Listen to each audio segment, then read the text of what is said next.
بہت اہم، یعنی حدیث قدسی میں سے ایک میں پروردگار کا یہ ارشاد بھی ہے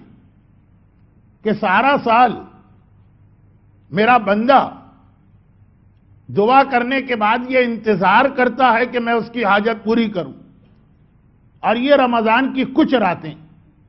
میں انتظار کرتا ہوں کہ ہے کوئی مجھ سے مانگنے والا جو مجھ سے مانگے، میں اس وقت ہر دعا کرنے والے کی ہر دعا قبول کروں گا۔ ان میں سے ایک افطار کا موقع، کہ جب روزے کے افطار کا وقت آتا، یہ ایسا وقت ہے کہ بندہ مومن اس وقت کھجور اپنے پیٹ میں لے جانے سے پہلے جو دعا مانگے گا اللہ اس کی دعا کو فوراً قبول کرے گا، یہ اللہ کا وعدہ۔ خانہ کعبہ پہ پہلی نگاہ پڑتے ہی آپ کی دعا قبول، اور افطار کے موقع پہ کھجور، یعنی پورے دن کے فاقے کے بعد پہلی غذا اپنے پیٹ میں لے جانے سے پہلے جو دعا مانگیں گے، دونوں کے لیے سیم حدیث ہے، سیم ورڈنگ ہے، اور راویوں کے اعتبار سے روزے والی حدیث زیادہ معتبر۔ تو اب یہ تو رمضان کے وہ مختلف چانسز، جس کے لیے یہاں بھی ایک حدیث آ گئی کہ کبھی ایسا ہوتا، یہ حدیث کہ اللہ تمہارے ہر پرابلم کو سالو کرنے کو تیار، لیکن جو اللہ نے اس کا طریقہ رکھا ہے، جو اس کا ٹائم رکھا ہے، وہ تم نے مس کر دیا، اور سارا سال اب تم رو گے۔ رمضان اب اگلے ہی سال آئے گا، اس سے پہلے نہیں آ سکتا۔ سارا سال رونے والا، کاش جب قبولیت دعا کے موقع تھے اس وقت اگر 2 منٹ لگا دیتا تو یہ 2 منٹ کی زحمت اسے 365 دنوں کی زحمت سے بچا سکتی ہے۔ یہ پورے رمضان کے لیے بھی حدیث، ہر افطار کے لیے بھی ہے، ہر شب جمعہ کے لیے بھی ہے، اور شب قدر کے لیے بھی ہے، اور آج کی رات کے لیے بھی۔ چونکہ آج کی رات کو ہمارے یہاں دعاؤں کی کتابوں میں الگ سے ہائی لائٹ کر کے نہیں لکھا گیا، اس اعتبار سے میں نے چاہا کہ تھوڑا سا آپ کو یاد دلا دوں اور پھر میں اپنے عنوان پہ آ جاؤں۔ اور اسی رات کی اہمیت قرآن کریم نے، یہ رات سے مطلب آج کی رات اور آنے والا دن ملا کے، یعنی 17 رمضان، اسی دن اور رات کی اہمیت قرآن کریم نے 2 مقام پہ بتائی، ایک دن شروع ہونے سے پہلے اور ایک دن ختم ہوتے وقت، ایک رات کے وقت اور ایک کل دن کے اختتام پر۔ 2 لفظ آئے ہیں قرآن، جن میں سے ایک سورہ انفال کی آیت اور دوسری اس سورہ روم کی آیت، جو بعض مراجع کے مقلد کل سے تلاوت کریں گے، شب قدر کے 3 راتیں، اور بعض مراجع کے مقلد جسے پرسوں تلاوت کریں گے، سورہ روم۔ سورہ روم کی آیت کا ترجمہ پہلے سن لیں۔ قرآن کہہ رہا ہے کہ اور وہ دن کو یاد کرو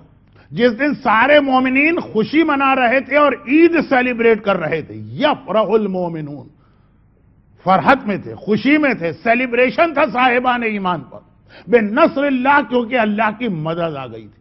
اللہ کی مدد۔ واللہ ینصر من یشاء، اور اللہ جس کی چاہتا ہے مدد کرتا ہے۔ قرآن کریم نے یہ جو ایک لفظ استعمال کیا، اور یہاں رک کر ایک جملہ اور میں کہہ دوں، رسول خدا کی 63 ایئرز کی زندگی میں اور رسالت کے 23 ایئرز میں کوئی ایسا موقع نہیں ہے جس کے لیے یہ لفظ قرآن لایا ہو کہ آج مومنوں نے خوشی منائی۔ پیغمبر کی زندگی میں صرف ایک دن ایسا تھا، 17 رمضان، تقریباً سنسٹ کا وقت، غروب آفتاب کا، جب قرآن کہہ رہا کہ آج سارے صاحبان ایمان خوشی منا رہے تھے کیونکہ اللہ نے ان کی مدد کی تھی، اور وہ تھی جب یہ لوگ بدر کے میدان سے وکٹوریس یا فاتح بن کے واپس آ رہے تھے۔ آج کی رات وہ رات تھی کہ کل صبح جنگ بدر ہونے والی، جس کے لیے قرآن نے کہا وَلَقَدْ نَصَرَكُمُ اللَّهُ بِبَدْرٍ، اللہ نے جنگ بدر میں تمہاری مدد کی، اور اس کا نتیجہ یہ نکلا کہ کل مومنین نے عید منائی۔ مگر اس سے پہلے آج کی رات، یہ رات شب بدر، شب جنگ بدر، جس کے لیے قرآن کہہ رہا کہ یاد کرو وہ وقت استستغیثون ربکم،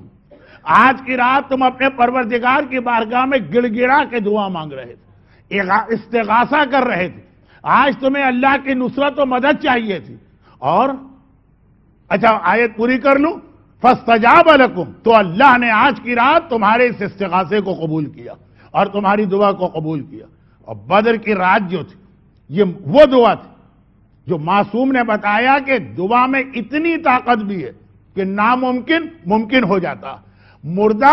زندہ ہو جاتا، جو کام کسی اعتبار سے بھی پاسبل نہیں ہے، دعا میں اتنی طاقت ہے کہ وہ کام بھی ہو جاتا. چنانچہ اگر آپ کی زندگی میں کوئی ایسا بڑا پرابلم، کبھی ایسا بھی ہوتا ہے نا کہ آدمی نے کہا کہ بھائی مولانا آپ نے دعا بتائی، ہاں ہے، لیکن ہمارے ساتھ تو مسئلہ ہے کہ کوئی دعا ہمارے حق میں قبول ہو ہی نہیں سکتی. اب میں ٹائم کو بچانے کے لیے اس کی بہت زیادہ مثالیں نہیں دیتا ہوں. مثلا ایک میڈیکل رپورٹ آ گئی کہ یہ آدمی کینسر یا ایڈز کے آخری سٹیج میں، اور اب ظاہری اعتبار سے اس کا بچنا ناممکن ہے. نہ صرف یہ کہ مر جائے گا بلکہ 3 مہینے میں مر جائے گا. آپ نے کہا مولانا دعا تو آپ نے بتائی ہے لیکن اب وقت نہیں رہا، اب تو وہ منزل آ گئی ہے کہ بس مرنا ہی مرنا. وہی موقع ہے کہ جہاں پہ آپ آج کی رات کو استعمال کریں اور ایسی دعا مانگیں. اور آگے مثال دیں، میڈیکل رپورٹ آ گئی کہ اس کپل کے یہاں اولاد ہو ہی نہیں سکتی. وہ بتا رہے ہیں اپنے سارا جو کچھ بھی ان کا سلسلہ، ہو ہی نہیں سکتی، ناممکن ہے. اور پتہ چلا کہ دعا. اب دیکھیں اس میں اور بہت ساری باتیں آئیں گی، کچھ جوک بھی آپ کے ذہن میں آ سکتے ہیں، کچھ رسول خدا کی سیرت کے واقعات بھی آپ کے ذہن میں آئیں گے. میری ایک مجبوری کو خیال رکھیے، ٹائم اور ٹائم. تو خلاصہ یہ کہ میڈیکلی مسئلہ یہ ناممکن نظر آ رہا، بھئی یہی موقع ہے کہ جہاں پہ دعا، آج کی رات والی دعا، اس میں شب قدر میں بھی اتنی ہی طاقت ہے، لیکن آج کی رات میں اس لیے بار بار کہہ رہا ہوں کہ آج کی رات جب مسلمان بدر کے میدان میں پہنچے تھے تو جتنا بڑا کافروں کا لشکر سامنے تھا، اس کو دیکھتے ہوئے وہی کیفیت تھی کہ امپاسبل، ناممکن ہے کہ ہم جیت جائیں. کہاں ہم 313، کہاں وہ 1000. کہاں یہاں صرف 2 آدمیوں کے پاس گھوڑے ہیں، وہاں 100 آدمیوں کے پاس گھوڑے. کہاں یہاں 313 میں کتنے ہی بچے ہیں، کتنے ہی بوڑھے ہیں، اور کہاں وہاں 1000 میں سب کے سب سلیکٹڈ ہیں. خالی ایک جنگ خندق میں عمر ابن عبدود کا نام آپ نے سنا، بدر کی لڑائی میں پتہ نہیں ایسے کتنے عمر ابن عبدود کو وہ لوگ لے کے آئے ہوئے. کوئی مقابلہ ہی نہیں تھا، کوئی میچنگ ہی نہیں تھی. ایسا وہ بدر کا موقع کہ مسلمانوں کو ہارنا یقینی ہے، کافروں کا جیتنا یقینی. وہ وہی دعا. چنانچہ قرآن کا تستغیثون ربکم، یہ لفظ نہ جنگ احد میں آیا ہے، نہ جنگ خندق میں آیا ہے، نہ جنگ خیبر میں آیا ہے، نہ جنگ حنین میں آیا. جس طرح سے آج کی رات مسلمان اس لیے گڑ گڑا کے رو رہے کہ یقینی طور پہ شکست تھی کل، وہ اسی نیت کے ساتھ آئے تھے کہ ہم مرنا تو ہے، ہم مر جائیں، جیتنے نہیں آئے، کامیاب ہونے نہیں آئے. لیکن دعا کی یہ طاقت کہ آج کی رات جو ناممکن نظر آ رہا، within 24 hours جب کل کی رات آئی تو قرآن نے خود رپورٹ کیا یومئذ یفرح المومنون. اب دیکھو صاحبان ایمان کے چہرے پہ کتنی خوشی نظر آ رہی، صاحبان ایمان کتنے مسرور ہیں، صاحبان ایمان کتنے فرحت کی عالم میں ہیں. ناممکن کام ممکن ہو گیا، یہ آج کی رات کی دعا کی طاقت. اور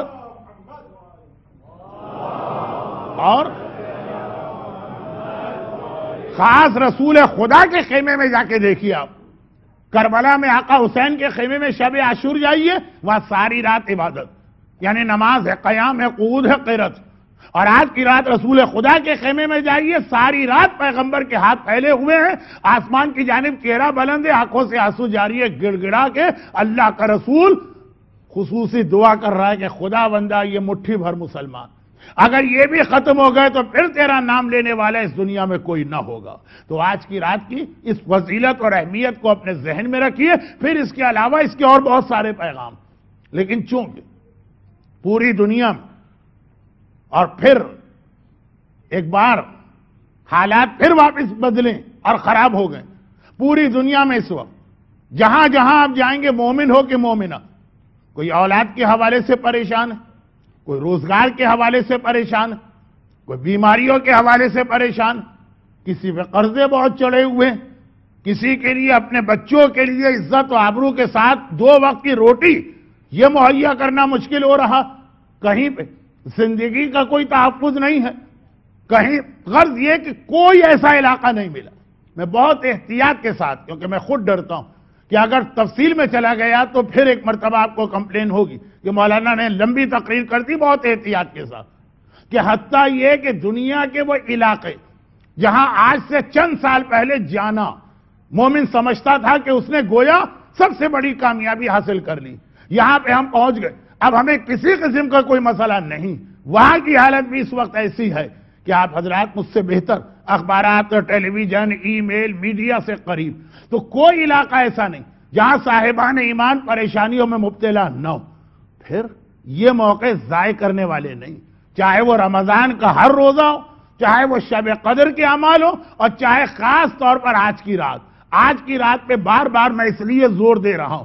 کہ باقی ساری دعاؤں کے موقع مومن کو یاد نہیں ہے کہ امام باڑے والے اناؤنسمنٹ کر کے یاد دلا دیتے ہیں، مگر یہ رات بہت زیادہ نظر انداز کی جاتی۔ اور اسی میں ایک جملہ میں کہہ کے اپنے کل والے موضوع کو ذرا سا کنٹینیو کروں، اور وہ یہ،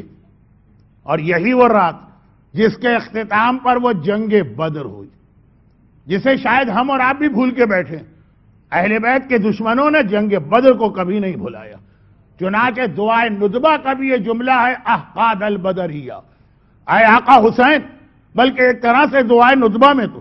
تمام ائمہ طاہرین پہ ہونے والے مظالم کا تذکرہ، کہ کینہ اور انتقام لیا گیا کربلا میں بدر کا، چاہے وہ زیارت عاشورہ کا جملہ ہو، احقاد البدریہ، اور چاہے وہ دربار شام میں یزید کا خود اپنی زبان سے اقرار ہو کہ آج میں نے اپنے بدر و احد کے بزرگوں کا انتقام لے لیا۔ یہ دشمنی اہل بیت کا سلسلہ جو ہمیں اتنا طاقتور نظر آیا کربلا میں،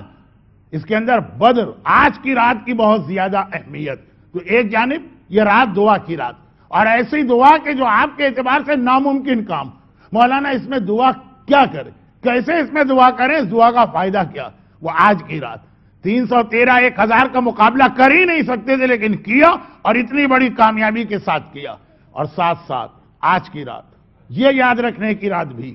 کہ کس انداز سے اس کا انتقام مولا اور مولا کی اولاد سے اس طرح لیا گیا کہ دعائے ندبہ کے الفاظ میں مظالم کا سلسلہ آج تک جاری، اور اس وقت تک جاری رہے گا جب تک کہ ہمارے زمانے کا امام نہیں آ جاتا۔